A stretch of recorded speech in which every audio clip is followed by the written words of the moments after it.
Hello fellow Clashers, welcome to the first episode of my new series where we just post challenge winning decks. Now not all of these decks are going to be made by me, however I will show you some gameplay on each of them and then show you their challenge winning replay. You may have noticed that I have a new intro video at the very beginning of this video. I wanted to give a huge shout out to Archwing for making that for me. Check out the description below for a link to his channel. Although he hasn't done any Clash Royale stuff, he's got some high quality videos that you should definitely check out. Since posting my last video, we've gained over 50 subscribers and are now over 300. That is astounding, especially because I just started this channel last month. Thank you so much for your support. I absolutely could not do it without you. Well, let's go ahead and get started. So today, right now, we've got an interesting deck that I'm sure you've been seeing a lot of if you've been playing a lot of the challenges recently. It's a giant poison bowler deck. Now, this deck is really strong because of a lot of different reasons. First of all, you've got the poison paired up with a giant, which is just a really mean combination right now anyways. And then on top of that, you also have the bowler, who is just one of the best defenders in the game. He might be kind of pricey at 5 elixir, but his utility and the fact that he pushes troops back is such a big bonus, especially when you're playing defense with him. Now, when I first started playing this deck, I didn't realize that one of the best ways that you can use this deck is to make sure that you use your tower's health as a resource. Right there, you'll notice that I placed down a bowler probably a little too early. It would have been better to let that Valkyrie take some damage or put some damage on my tower so that I could save up elixir and come up with a stronger push. Right here, it ended up being pretty okay. All he really had to defend was that Ice Wizard, and then he used his giant as a meat shield.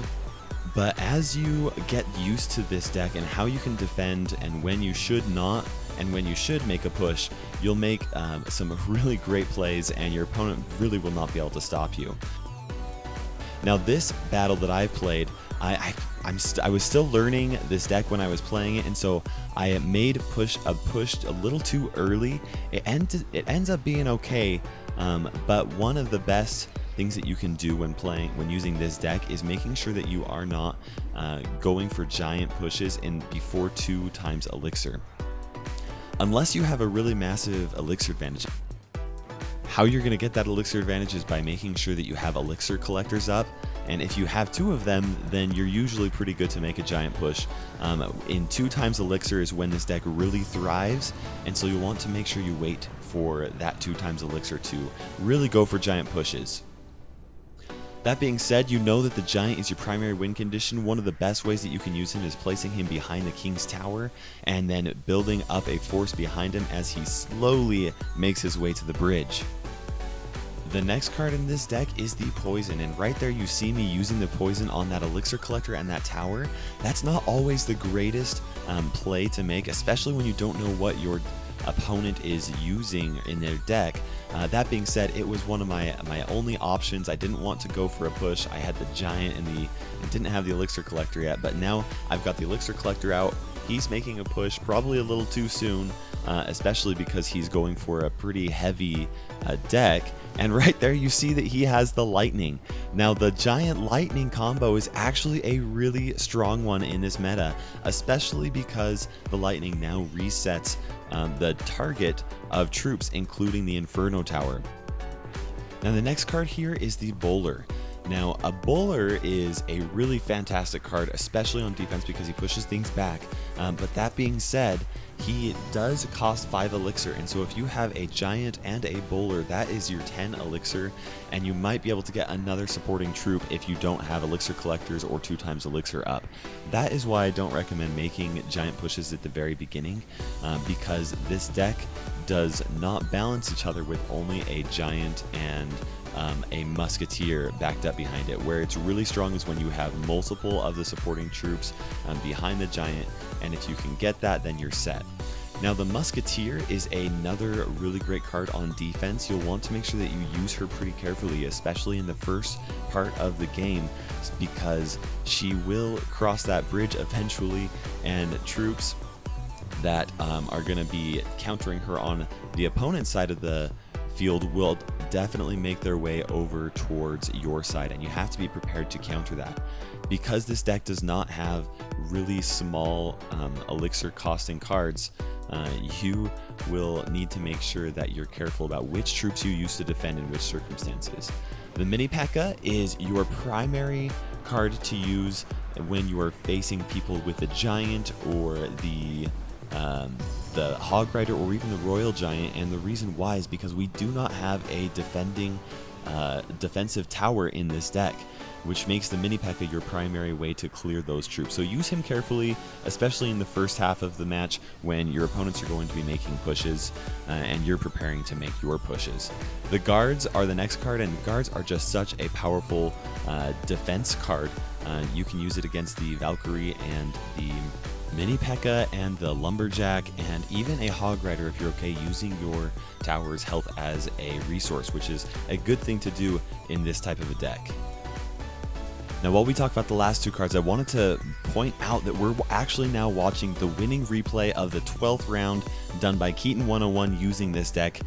Definitely take a moment here to learn from the master. He has a lot of practice with this deck, and you can see how he uses that in this deck. Now, the last two cards are the Zap, and the Elixir Pump. Zap is a really powerful card, even since its last nerf. And in this deck, you actually have a lot of different cards that are used to be able to clear little troops like the goblins or the skeletons, so you're not going to be using Zap on cards like that too much. The biggest thing that you're going to want to use the Zap for is to reset the target of Inferno Towers, which are a big enemy of the Giant. Now, the last card we're talking about is the Elixir Collector, which is a very important part of this deck. Because this deck's support units are all kind of pricey, you want to make sure that you use that Elixir Collector to try and build up your own advantage and protect it the best that you can using the Guards or even the Mini P.E.K.K.A. if you need to.